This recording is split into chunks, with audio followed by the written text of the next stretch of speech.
Hello and welcome everyone to the second digital investor meetup from us at AuAg Funds.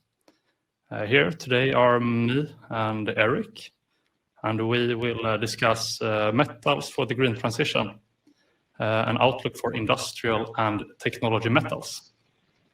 So we hope you guys will enjoy this presentation and also ask questions. I don't know if you've used this tool before, but to the right you have a chat box, and here you can pop in your question, and I will try to incorporate it in the discussion along the way.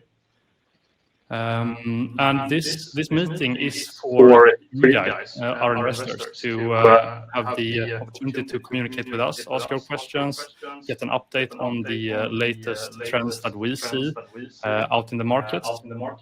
And for everyone who cannot participate, which of course isn't you guys here today, but we will publish this recording both on video, also in podcast format. And for those listening, format you can find the slides in the show notes. We hope that the slides will not be needed. We'll talk figuratively, and I have a more detailed discussion about them. But hopefully, it will be clear enough. Yeah, and we really want to make it more live, so we don't go through just the boring slides, but trying this new format, updated format to be, I don't know if we can have a joke or two or something else, or say something stupid. I really want it to be a live session as much as possible. So let's go on a little bit then. Yes, well, just one thing before. Søren says that there's a bit of echo. So let's try to sort that. Maybe it is our microphones. Should we try to go with the same microphone? We can try that. Then we will move this one towards the table, and then you turn that one off. We did a sound check before, and there was no echo, but this happened yesterday. So hopefully this will sort it so that we use the same one. Let us know if there are any. It is better now, Andrea says. So, okay. Yeah, perfect. Problem solved. There it starts, really live. Yeah. Let us know if there are any more technical issues along the way, and we will try to sort it. Right?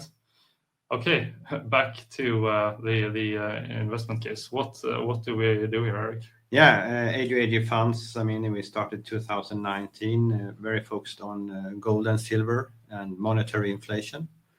On the other hand, gold and silver are there because of their unique properties. And as we continued thinking about their properties as they are metals, precious metals, we really got to the conclusion that there are so many metals that are so important in our world. And that's when we really added the second mega trend to our case, and that's the transition to the green world, where the metals are the enablers for the green world tech, and that's what we're going to talk about mainly today. Not gold and silver, we did that last time, so this time it's more of the so-called green metals needed for the transition, and also then the companies that we invest in. So that's the case. And the last part, maybe to know what we want to have with our funds, is that they are so good to have in a portfolio because they have so low correlation to classic assets as global equity or bonds and so on. So very low correlation, and that makes them an optimized portfolio tool. So I think these three legs, we have 3 legs. Maybe it's better to have 4 on a share, but 3 legs we have, and that's what's behind. And now we will go, of course, further and talk about this outlook and more about what is happening. Yes. So what we will go through today, of course, we could spend hours basically talking about green metals and the global macro. But we will, of course, focus on the green transformation and talk a bit about macro, supply, demand, and prices for these metals that we have seen and what we see ahead. We will also go into the mining sector, what's happening there, the trends, and finish off with talking about the innovation within the sector. Yeah, that's basically it. And yeah, of course, in the end, we will round off and talk a bit about our funds to see how we can get exposure towards this global trend. Perfect. And well, nobody has missed, of course, the green transition to oil, and we all speak about solar power, wind turbines, wind power, hydro fuel cells, and so on. So this is what is happening, and then of course the question is how do we make solar panels? What are they made of? What are the enablers? And I would say that's where our journey starts. I think it's funny that everybody wants to carry out this green transition, and nobody thinks about the metals that we actually need to build all this stuff. Like everything around us is made up of all the stuff is made out of metals, and it's easy to forget. But it seems like the world is catching up, and we've seen many research institutes and governments that has come out with different reports finding critical metal, which metals are critical, and so on. So we will dig into that a bit more in a bit. But it's very, very, very fun to see that the world is catching up. Yeah, we see that also in a country like Sweden that has been very negative, actually. Yeah. I would say to mining, but a lot of momentum is going also with the politicians that we have to become a part of the solution. And it's not just Sweden, but also Europe has to become a part of the solution. And it is a challenge to mine all these metals. And it's also great to see that big institutes, as you said, Christopher, that they are catching up and they see this, I wouldn't say problem, but challenge. Challenge is a good word. And it's our job to be on top of that and to give investors a possibility to not just, or what I like to say is that a lot of investors, they see the green trend, but I mean, the investors, they want to have good returns on their investments. And so how do you invest to really ride this transition? It's not just about investing in a company that has a good ESG, but which companies will profit from this transition. So I think here McKinsey are on the track, and it's really interesting to see their reports and what they think and what they see. So yeah, what metals are actually needed then to enable this electrification? That's the big question, and that's it's not one metal, it's not two metals, it's actually a bunch of metals, and many more than I originally thought before I started to become really interested in this area. Yeah, and this is where it gets really interesting. As I said, we start with gold and silver, and then we needed to really know why are they precious, and then we started to look at all the other metals and why they are needed, or every metal has a uniqueness in itself and properties, what you can do with it and not do with it, and which is better than the other, or which is cheaper than the other. So there are so many questions, and we really like that we got back to the periodic system or periodic table to see all these different elements that we have on this planet. Yeah, the elements that are the building blocks of everything we see. And this periodic system, I mean, it's so fun because nobody remembers it, but everybody remember that they have seen it, but they don't know. Well, oh yeah. So it's really good to going back to the periodic system. Indeed. But Eric, which metals are then needed? That's the question, right? Let's go for them. Yeah. We'll try to go through that. I don't think we can name all of them because I think we will have to go to the periodic system and let's focus on some of them. Or actually, here it gets really interesting. We go for solar cells here as the first picture on this part, and very few know which metals are there or which are needed, and so that's really interesting. So there are so many metals, and sometimes it's interesting which you need more, but actually you need every in the end. Some you need more, but you need all. So you cannot just have a lot of one metal here, but you need all these different metals, as you can see. And it goes, of course, still it's silver here as well, as silver is a very unique metal, and copper. And then you have all these other rare earth metals and So that's really, really interesting. And it's not just solar cells. We have more examples, of course. We have the electric cars, EVs coming. And I think that's a really, really interesting part. Not just creating energy with solar cells or wind power, but also the use in cars, for example. And especially we have a huge one-time effort now, like looking at just EVs, that we have a lot of normal gas cars on the roads today, and as we need 3 times as much as copper in an EV. So we need to take up a lot of copper from the ground to replace all the normal gas cars on the roads today. And I think that will be a one-time effect, but what we need is a lot more copper, for example, a lot more other metals. So it will be very interesting to see how the world will cope with this rapid increase in demand. And that is one of the core challenges we see today. So at least we have a mega trend to invest in for 20, 30 years. Then we will see how the world looks. But it's a long time, a lot of things happening. And of course, it's not only EVs. I would say it's about electrification and a lot of other automation and so on. And there you need the metals, as you said. Or if we go further on, it's not just a car, but most people actually speak about the batteries most. And we'll talk a little bit about batteries and the future of batteries maybe. And already there you have a lot of metals needed. And then of course you need the metals on more places in the car. It's not just the battery itself. So that's also really interesting to see how metals are needed in the batteries and of course in the car itself. Have you thought about buying an electric vehicle, Eric? Of course, I'm not in the mood to buy a car at the moment. That was a good one. And then I have this logistic problem because I have 2 parking places and none has loading because I don't live in a house.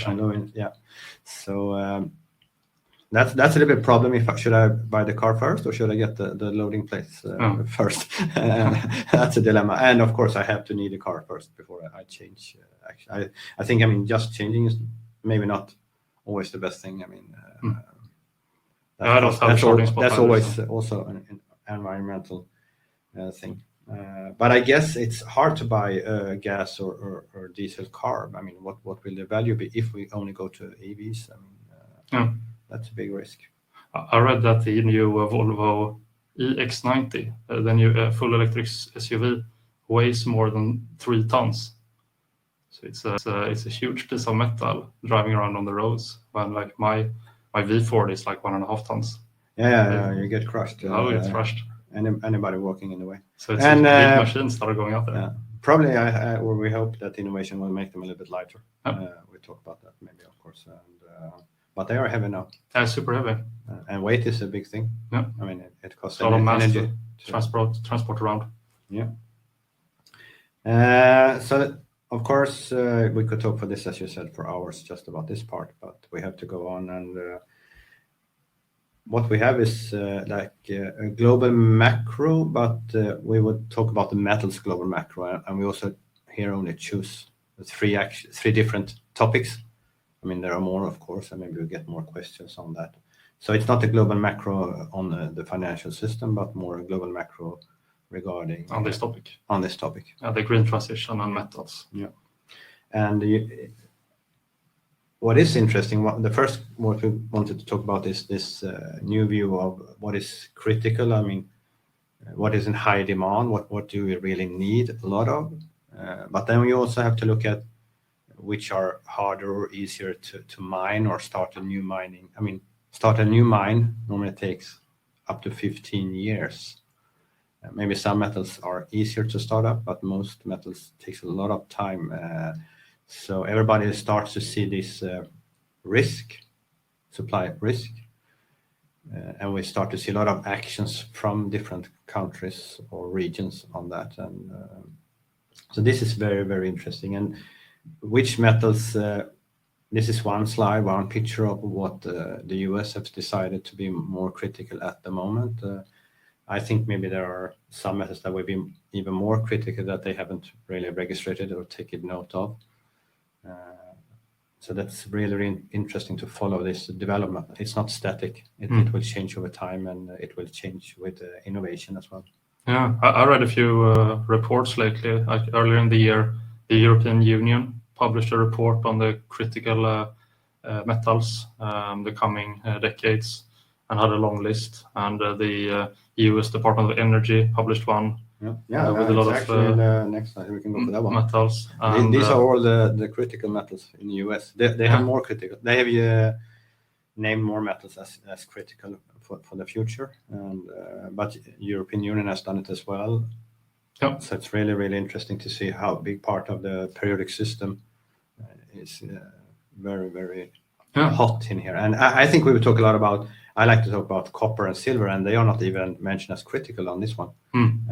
Oh, that's funny. Yeah, so that would be really interesting when the system, or when they start to see them as. I mean, everybody know. Oh, not everybody, but we really know how critical they are. You cannot do anything without silver and copper in the electrification of the world. So they will come up there, and they are really interesting, I think. Yeah. So everybody has to start to learn the periodic system again. Yeah. Sorry about that. But just to mention a few of this, this chart number 11 in the slide deck, it's from the US Department of Energy, and they have lithium and nickel as the most important to energy, and many of the rare earth metals as the highest risk when it comes to supply. But what does this chart say to you, Eric? I think, we have this new world as also a big trend of the deglobalization. And of course, we have, first of all, the war in Ukraine with Russia and Ukraine. And Russia is such a big commodity producer. And then we all have also China that are so dominant in rare earth. So that's like big dependence on countries that in this deglobalization is a risk for the Western societies and systems. So I think that's why they put them up so high on the critical side and try to make deals with the different countries. We see the US is making deals with the big Australian miners. We see Europe now made a deal with Argentine to support with the lithium and so on. Yeah. So everybody tries to get their share. And I wouldn't say a war or trade war, but it's like a competition on who is doing what deal with what country or what miner first. So that's really interesting. It's heating up, I would say. Yeah. What's extra interesting, I think, is this. It seems like quite recent. Well, it has to do with Russia, of course, but the recent realization that we can't build anything if we haven't secured our supply of these critical metals. And Sweden, as an example, had a huge finding in rare earths late last year. It went public, and I know also Sweden has many of the a lot of the uranium in Europe.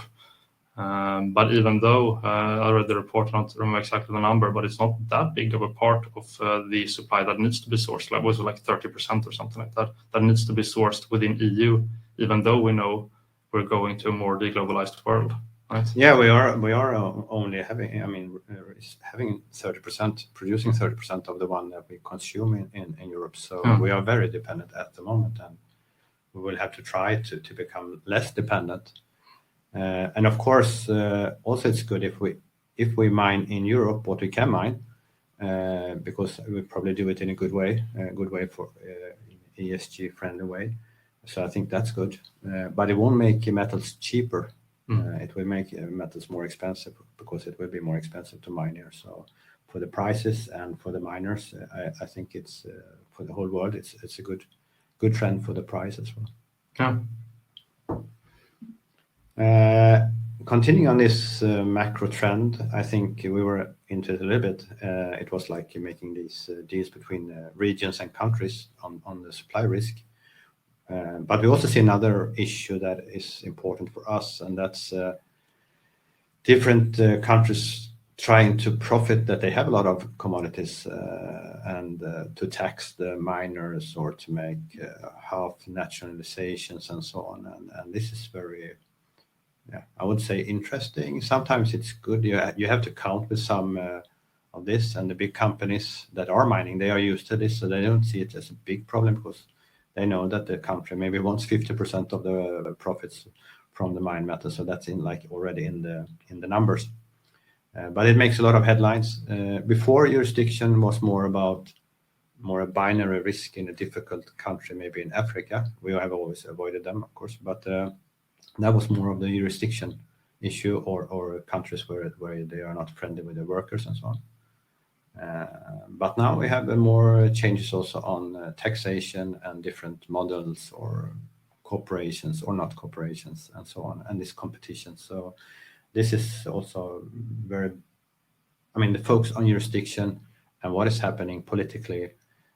And of course, politicians, a lot of times it's a populistic thing. They say that they're going to do this and to make so that people get more taxes from the companies, but then they don't really do it when they are in power, because they know that if they are too hard on the miners, they won't spend more money, they will shut down and they will go to another country, and then they have no revenues at all. So it's like it's a game, but normally they are not as tough as they say, because in the end the country will lose money if they have no investments or continued work from the miners. So it's often the news are hard, but they are normally in the end not that hard. But it's important. It's an important topic for us. Yeah, and it's good because when we see this kind of news in the funds, we usually have direct access to talk to the CEO or the management team at the mining company, and they always say that it's a complete. Of course, they would say it, but it's a complete overreaction because they have people talking with the government, and media tries to do a big thing out of it. Shouldn't always trust the news on those kind of topics. No, it's like the picture of a grayscale. It's not black and white. It's a grayscale on what is happening. But still. And another part, the third part actually, is more of consuming the metals and the powerhouse of consuming metals, where things are produced. Of course, is China. And we see that here on the copper demand. We speak a lot about copper today.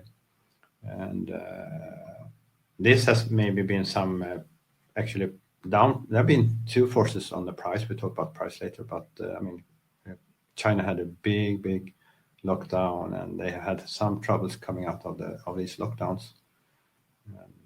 So this has been put some pressure on the prices. Of course, that's an opportunity to buy in cheap. When that turns, we do think that stimulus is coming. We saw already last week some starts of stimulus. And China has never been afraid of doing stimuluses. They do like to print money to keep everything going. And of course, for the commodities, copper, iron, and so on, with all the buildings they are doing in China. I actually read, I think now that they are exporting more cars than they are importing, because they are becoming big builders of cars as well. So a lot of things are happening in China. So prices have been a bit suppressed, and I think now when the stimulus are coming, that will lift the prices of the metals as well. So we have gone through that period after COVID. We are starting to get some questions here in the chat, and it's great. And I will incorporate them. I think there's an answer to the latest one here in a few slides. So hang in there, but keep the questions coming. And of course, this is just a short slide, maybe on iron ore. That it stays elevated. It's not like it has broken down totally. It hasn't gone down at all, actually. But still, it hasn't been going up as much, maybe as what we thought, but or the market thought. And that, of course, was one time off with these lockdowns. So I think we will see this going up, and especially with the stimulus, then the wheel turns on. So maybe we should. This was the three big macro topics, special for metals. We think that was really important. So the critical metals from the governments, and then of course, these taxation issues, and then China coming back from all the lockdowns. They are the three big this macro trends that we are following really closely. And we're getting closer with, I mean, we spoke about supply or demand already here. I mean, demand, of course, is from all this solar, wind, hydro, everything. So if we go a little bit on supply and price, maybe more focused on that. And and what we have seen, if you take, for example, Chile is the 25% of the world production of copper comes from Chile. So it's quite an interesting country to look at when it comes to how much they produce. And what we can see is that they are back down to the 18-year average. So they've the same annual production today as they had 18 years ago. So even though what's happening in the world, the volume hasn't really increased that much. It has come down quite sharply the past year or so, of course. What does this tell you, Eric? What it tells us, I think, is like we're really getting into a sweet spot of opportunity as the miners have been reluctant to invest in new mining and production down. So we really need to see, in a lot of reasons, everybody needs to see higher prices for the metals. And of course, as the demand will be so high, the prices will go up. And it will take a long time before the miners can react to this. So the prices will stay elevated up, and it will be good for the miners that are in business with these higher prices. So it's like a bonus for an investor coming in today that we are in this situation with such a high demand, and then we see lower productions because of the miners. They haven't been acting in a different way. We maybe come back to that a little bit on how they are doing in the next part. So I think it's like very, very interesting opportunity when you get so much more demand and the supply is actually going down because they are waiting. Indeed. But do we have big stockpiles of copper in the world? If we see copper, I mean, that's the next slide, I would say, and how much little copper there are in stock, so inventories. And this is really interesting. If you go for a metal that is needed, and we should really know, copper is so interesting. It's the one for electrification. Only silver is better than copper, but copper is number 2. It's cheaper, so we very often use copper. Some places, of course, everywhere we need silver or use silver, but when we can use copper, we use copper as it's a bit cheaper. And but the thing is with commodities is that if you get a physical shortage, I mean, prices go, I would say, bananas. They go straight up. I mean, you can see 100% within a month or weeks. Especially if it's an industrial commodity, you cannot build a car without these metals. So every car maker would like to have their own stockpile if there is not a global stockpile. And actually, maybe the metals, they don't change the price of the car, so they will start to build their own to secure their own production. Because if they miss one of these metals, they cannot do the car. I mean, even if they need 40 metals for whatever, if one is missing, there's no car, so you cannot substitute that one metal. So and then we saw the risk they had before when they have shortages in special products that they need. So I think they're very afraid to have come to that situation again. So they will be when the word gets out, they will all try to buy as much as possible, and there will be no price limit. So I think you can see really fast. Can we see how much there are left? Yeah, I mean, you have the two big. I mean, you see here in London, it's the lowest, like almost ever for a very long time. So this is, I don't know how many. Maybe it's up until August or something, as it looks now. Then there is no more copper. It's a completely downhill trend here of the stockpiles. So they will run out. There are some inventories in China as well, but I think that this a London is very, very important. And it's also important when this goes down, the prices will go up, of course. Yeah. And the EV sector, of course, is something that will require a lot of copper. And in this slide, number 19, we're at now in the slide deck. It's pretty much a ski slope going straight up here until 2040. So it will almost fivefold until then. And so that will, and that in combination with the low investment in new mines will, it is a very strong case for that the metal prices will go up. You really like ski slopes. I mean, not just going down, you walk them up first. I walk up and then I go down. These prices are only up, so this is a hard one. No, and this is just EVs. I mean, it's so many things we need for electrification. I also read about the grid in the US, how much they have to remake it because it's not built for this modern world. It's not strong enough. It's so many security problems with the grid, and you need so much copper. We should remember, copper is the #1 metal for making all cables and everything that leads electricity. Silver is better, but it's more expensive. That's why you don't use it. So copper will be needed everywhere where we need electricity. This is a bit maybe of the case today. I mean, most people speak about lithium maybe, but that's there are some risk with lithium and prices going up and down. But we see copper is very stable because you need it in so many places and you can't substitute it. Some new innovation, we'll come to that as well, but otherwise it's more of a safe bet maybe than some other metals for the electrification. So that's why also we put in this little chart from investors what they thought would be the big winner in 2023. Now we are almost half year and copper hasn't shown to be the big winner yet, but the year isn't over.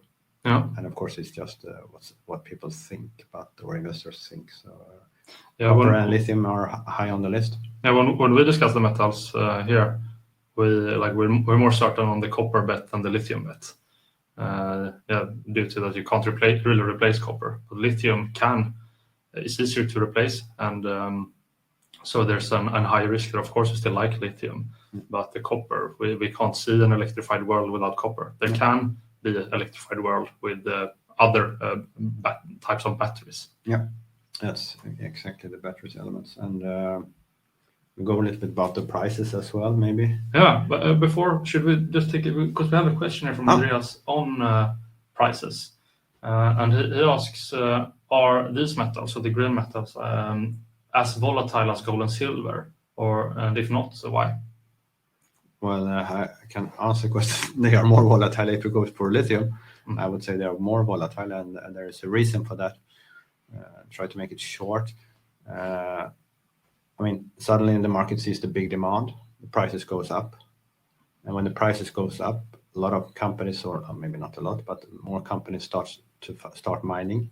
And they make new projects, and the project shows that we found so much, so the supply will go up a lot, and then the prices come down, and then some months or 1 year later they find out that these discoveries they were not as good as they thought, and of course that then the supply will not be so high, and then the prices go up again, and so on, and so there are always difficulties on that, and maybe like lithium is maybe a little bit easier to start the mining or to get new lithium, and that's make it more sensitive to new supply coming to the market, and then it doesn't fulfill, the prices go down, supply disappears, and the prices spikes up. So I think we can see that maybe not on the next slide, but we start with lithium then, the next slide. Here we see the price of the lithium. It has here 21 up to 22. I think it's like a 500% or more up. Gold and silver haven't done that yet. They do that over time, but not in a 1 or 2 years time frame. So and then we see lithium going down 80% or 70% really hard. And after that, now it's up 50% again. So here with lithium, that's why we are Lithium is very interesting. We have a lot of that in our funds as well, but it's very volatile, I would say. And there are some reasons for that, as I mentioned. What do you think about lithium going forward? What will happen? I think we'll continue to see this. I mean, what is great with lithium, I mean, we need it in the battery, or we use it very much in the batteries. And the big one thing is that it's so light, and it's good for batteries where you have a lot of space, like in cars.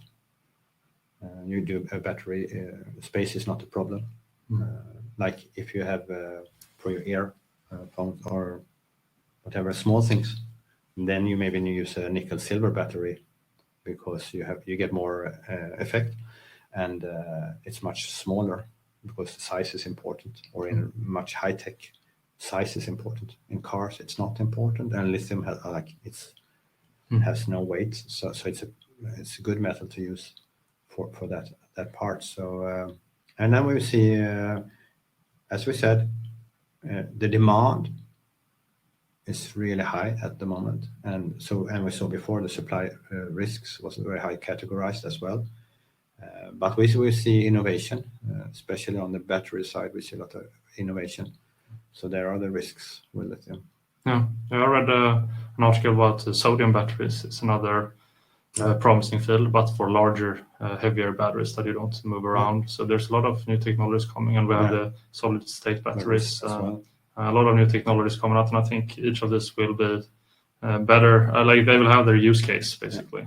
So probably they will all go up, but it will go up and down on the way. Yeah, indeed. And if we see on the, we just took the price of copper. I mean, it has not been flying really, but it is coming up now. And we had a short squeeze. We had a lot of hedge funds did go short copper because of the China slowdown. And now they are a little bit afraid that China is coming back and they start stimulus, so they have exited the short positions, and we have seen a copper price coming back a bit. I think this is just the beginning. And when commodities run, I mean, you have to invest actually before it starts, because it's really hard to try to hunt the price after the price to invest before it starts, because it goes really fast. Yeah. It's funny to read all this reports on where the copper price is going, and all these charts are pointing like towards the moon. Yeah. Like you always have to do your own research, but like it's difficult to see with where we're going in the world. Like sooner or later, we're gonna need more copper. I would say copper is so interesting, but you want to see a graph that is just going straight up. But if you're an investor, I mean, you want to invest before it's going straight up. So I think a chart like this is actually a good chart at the moment.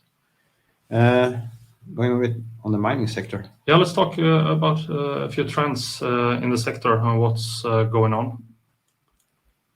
Yeah, and here we can really see how much they have to invest for the future in coming years. 2030, 2040, 2050, and again, actually, it's copper there again, where they really have to invest. And we see big moments now. We saw the big gold miner Barrick wants to mine more copper as well and try to. But the problem is the big miners, they are not really looking to start a new project. They rather buy another existing one. So it's good for them as a company, but it doesn't give the market more copper. So that's a difference. We talked about this also in the last webinar we had, the investor meeting, that the gold and silver miners they don't invest in new projects. And why don't they? It's rather easy. They did overinvest in the bull market running up to 2011.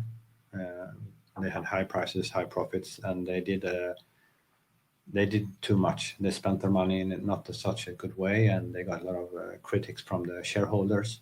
So they have changed. Miners have changed totally since 2011. They have been lowering their debt. They haven't done new projects.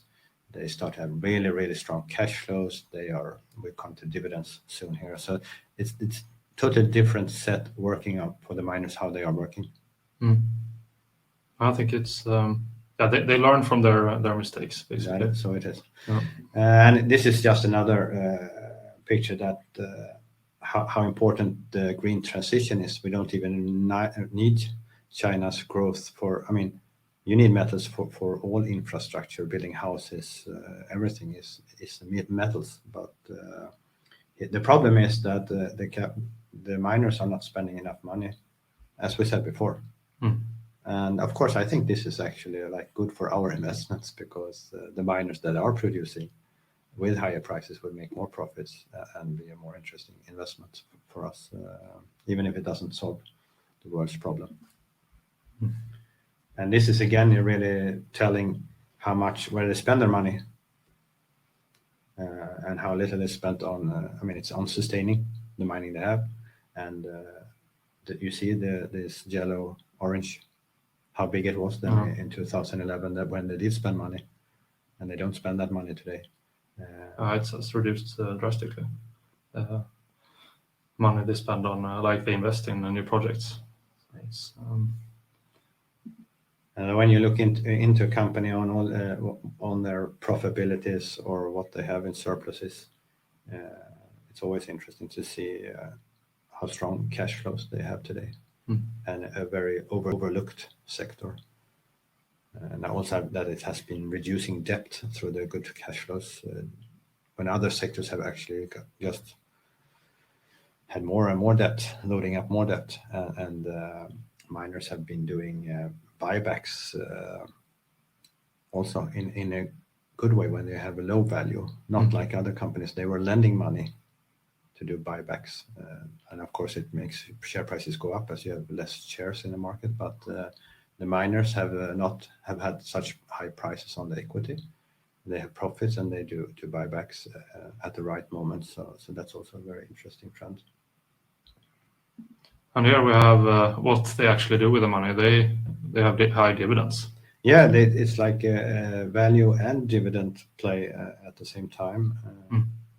And we can see they are now up to 5%, up to 8%, 9%, 10%. So in this area, and again, they are much more shareholder friendly. We see a lot of M&A, and we see, of course, that will on the target company with the prices. I mean, you get this premium on the, so it's also interesting to be on that side. We've already seen multiple in our funds this year, where we've been on both ends on the M&A transaction. In the fund, I mean, of course, for the fund, it's always best to have the company that's being bought normally in the beginning at least. But it's happening, and that's very interesting to see. And in the end, as shareholders, we will win on that in the market. Yeah.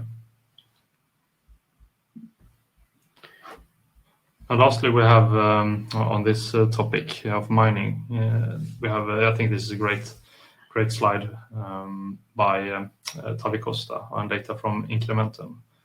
The commodities to equity ratio, like how cheap commodities actually are to the broad equity market. And we're still like, even if we've come up slightly a bit, we are not even close to where we were on the peak of 2008. And we're far below the bottom in the tech bubble. So I think it's still a great opportunity to go into this investment area. Yeah, and we do think, I mean, now we have been raising rates, and next cycle will be to hold the rates and then lower them and print more money to save the system. And that would be a good case for commodities, and as they are so share owner friendly, and we see these trends, and we need higher, actually the system needs higher metal prices. We'll come to that as well, but so I think we will see that. And so all metals will be interesting, and of course the miners even more. So this is a really great chart for finding an opportunity in the market and not buying. I mean, to buy low, buy cheap, and sell high. That's the way you make money in finance. No. Well, here, if you look at 2008, you have like a really sharp needle. Like the increase was drastic. So commodities really had a run, or equities went down fast. So we had a crash there, of course. But what do you think will create this opportunity? Like, when will it really accelerate? I think what do you want to see in the market? Actually, I want to see a stealth market that you don't really see it and it just happens on the way, because you don't want too much of a hot money coming in too fast in the market. It's never good. But I'm, as I said, if we start to see physical shortages, I think that would be higher on the boards to see that they are not.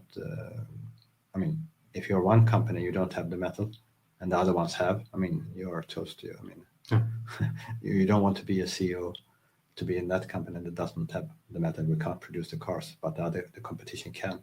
I mean, so I think there would be a very fierce competition between the companies to have the metals.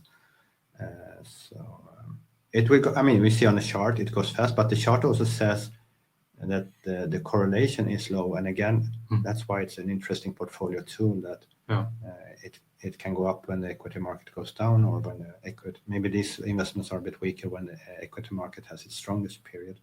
So you can either, if you want to jump between one another, or if you make a portfolio to have a total portfolio with a lower volatility, it's a good tool to add commodities or the commodity producers then.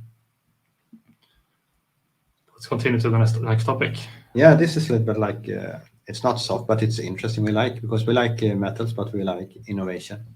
And we like, again, the properties with metals. So we can, circularity, I mean, circular economy, we talk about that. And the miners are really, really good at ESG actions. They do a lot, and we see how good they are working. Modern miners, I mean, in the broad media or in the normal media, you see a lot of illegal miners. It has nothing to do with professional modern miners and how they can, even when they close down a mine, you see that they make it back to nature, or they make a new town because the infrastructure with water, roads, electricity, everything is there.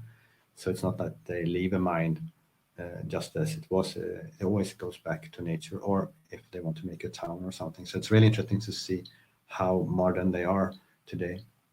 And this very interesting with the metals is that you can recycle metals as much as you want. One time, 100 times.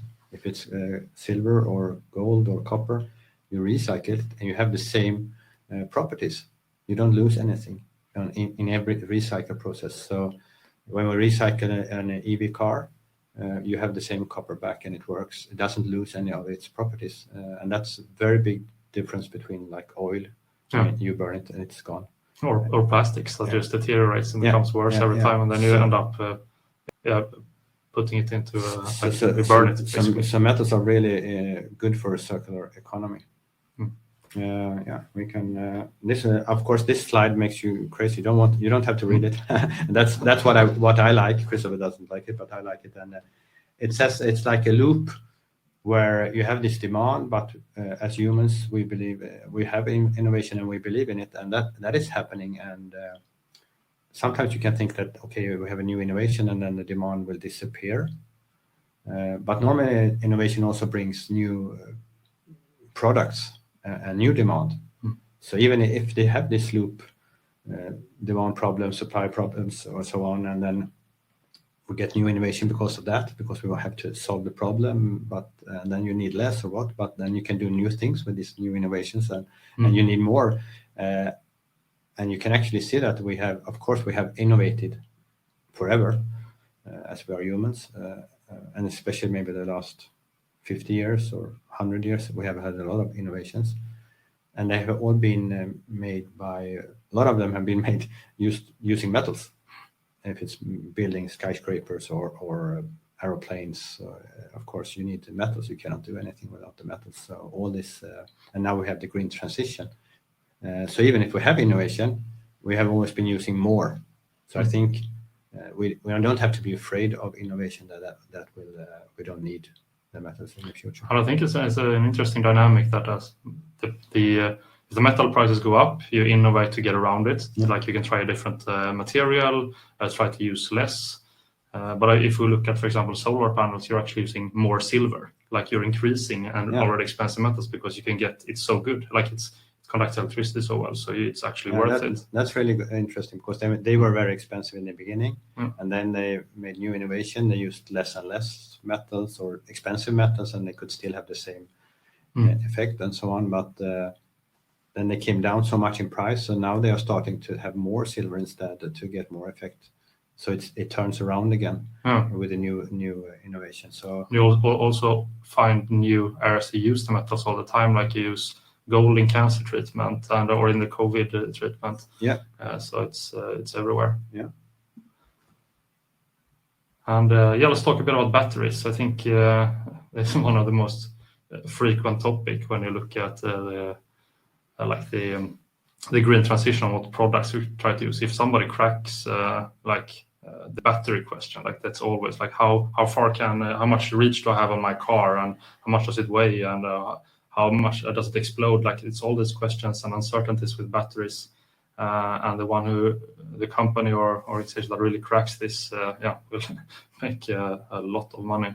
That's for sure. Yeah, we see here. We do invest in companies that are mining the metals. We also have some investments in companies that are producing solutions or new in one of our funds. And here we can see the combinations between solid state innovators and car manufacturers. They are working a little bit together. We own one of the companies here. And we shall see if solid state batteries will be the future, or if there will be other batteries, or actually I think there will always be different batteries also, because you have different situations. As we said, in a car you have a lot of space. You don't have to take that in consideration. On other issues, it's more about the security, fire risks, explosions, and so on. You want to have that or that. So I think there will be place for a lot of different battery technologies, because sometimes price is more important than quality and so on. Yeah. And there will always be this fight. So it's maybe not that we will just have one or the other. Yeah, I'm also quite certain we'll have a fragmented market there and a lot of different solutions, basically. And this is also another, maybe the last slide on that as an example, that is coming, trying to have 48 volt in the cars instead of 12.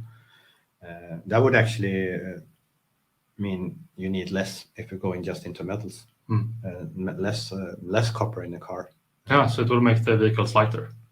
Also lighter and a little bit less demand of copper. So this is really interesting. But still, I think some brands are coming out this year. I think like Tesla with the Cybertruck. Yeah, they have made a lot of media about it. Yeah, they are not first. They are not first, even if it looks like that. But they are not first in coming to the market with it. But I think in the beginning we need to see that they are like this picture. They have both 12 volt and 48 volts, because 48 volt is really dangerous. So especially if you have to save the car or for the fireman and so on. So if we see a lot of accidents because of that system, I think they will have to go back to the drawing board. So it's not sure we can. Roll it out, but still, it's innovation. Something is coming. We want to solve this problem as well, and so it's important for us to follow this. Yeah. Okay.